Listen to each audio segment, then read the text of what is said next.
Hello साथियों, कैसे हैं आप सभी। मैं शहाबुद्दीन अंसारी आप सभी साथियों का स्वागत करते हैं आपके अपने YouTube channel Honey do math study पे। साथियों, जैसे कि आज हम जो है क्लास 10वीं के जो है प्रश्नावली 1.1 का जो है दूसरा क्वेश्चन पढ़ने वाले हैं, ठीक है।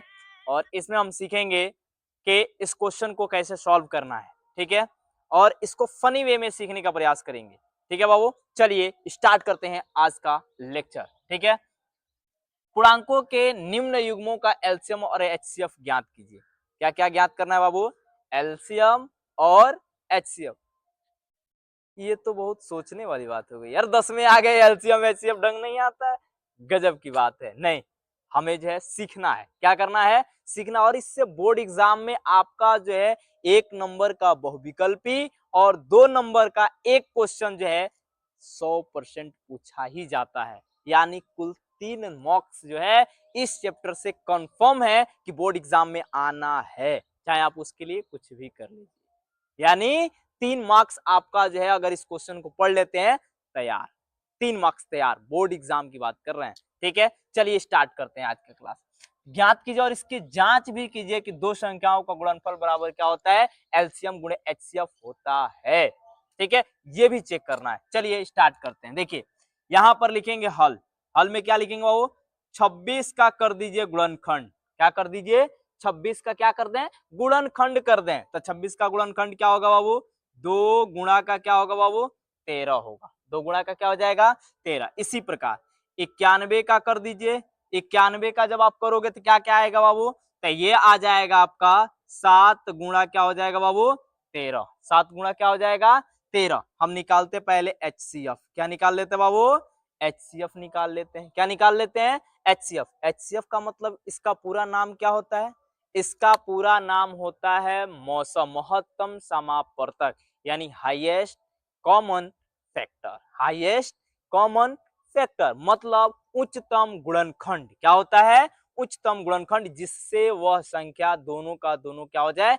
कट जाए। वो संख्या हमें निकालना है, ठीक है बाबू। या सिंपल में भोजपुरी भाषा में बता दी। भोजपुरी भाषा कहल ई जाला कि मत ल सगरी, ठीक बा। अब जान जा मत ल सगरी कहल जाला के, ठीक बा। म स का कहल जाला? म स। म का माने मत ल, स का माने सगरी, यानी इनमें सगरी हमको नहीं लेना है, ठीक है। चलिए देखिए यहाँ पे तो कौन लेना है?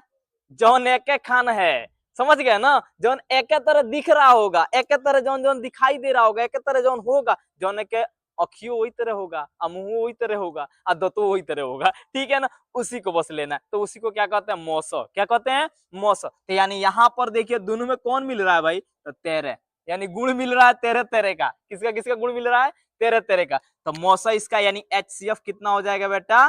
13 हो जाएगा। कितना हो जाएगा?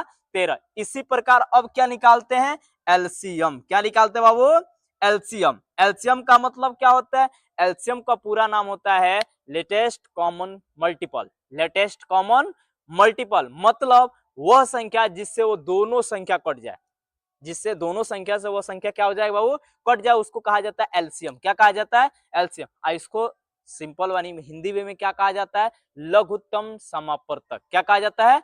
लघुत्तम समापवर्तक। अब भोजपुरी भाषा में बता दी तो लघुत्तम समापवर्तक को जो है भोजपुरी में कहा जाता है लौस। क्या कहा जाता है? लौस। भोजपुरी में कहा जाता है ले लसगरी। क्या कहा जाता है? ले लसगरी। यानी एमे जौन बचल खुटकल है सगरी कौनों को ले लेना है। जौन मिल रहा होगा ओहू के ले लेना है, और जौन नहीं मिल रहा होगा उसको भी ले लेना, मतलब ले लेना है सगरी। ल से ले लो और स के सगरी। चलिए देखिए यहाँ पर अब ले लो सगरी में ले लीजिए आप सगरी। यानी 2 नहीं मिल रहा है तो 2 हो गया, 7 नहीं मिल रहा है 7 हो गया, और 13 मिल रहा है तो एगो क्या हो गया बाबू? 13। चलिए यहाँ पे बहुत अच्छी बात है। दोनों का गुणा कराइए। कितना हो जाएगा बाबू? 14। और गुणा क्या हो जाएगा बाबू? 13। 13 का गुणा 14 में करेंगे तो कितना आएगा? बहुत अच्छी बात है। 100 कितना आ जाएगा बाबू?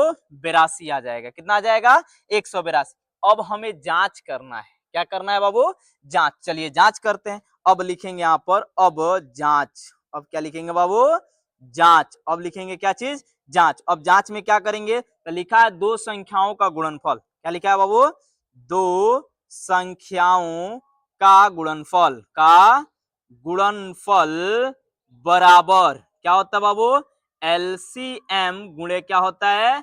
एचसीएफ। क्या होता है बाबू? एचसीएफ। तो दो संख्या हमारे पास क्या क्या है बेटा?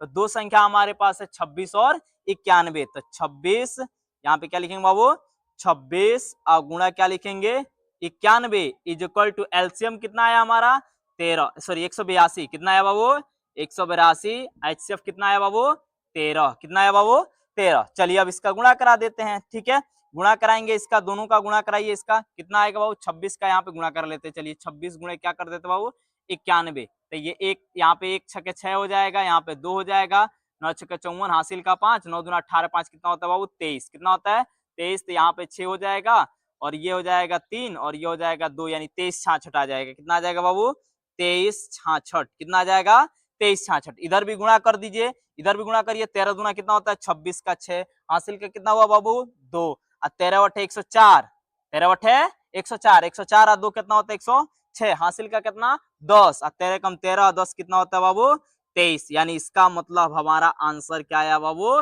सही आया है। तो सीख लिए ना, बहुत इजी है यार, आप हमसे मैथ के साथ जुड़िए, एकदम इजी वे में सिखाएंगे यार, इजी वे में फनी वे में सिखाएंगे मैथ को। चलिए इस क्वेश्चन को आप लोग जो है 2 क्वेश्चन को घर से होमवर्क करके और आप जो है कमेंट बॉक्स में जरूर कमेंट करेंगे, ये उम्मीद करते हैं आपसे, ठीक है। तो ऐसे ही वीडियो पाने के लिए आप हमारे चैनल को सब्सक्राइब कर लीजिए और बेल आइकन को प्रेस कर लिए, ताकि हम जो भी वीडियो डालें सबसे पहले नोटिफिकेशन आपको मिले और इस आनंद का आप भी लाभ उठाएं, अपने दोस्तों के पास शेयर कर दें ताकि वो भी इस चीज को इतने इजी वे में पढ़ सके। धन्यवाद।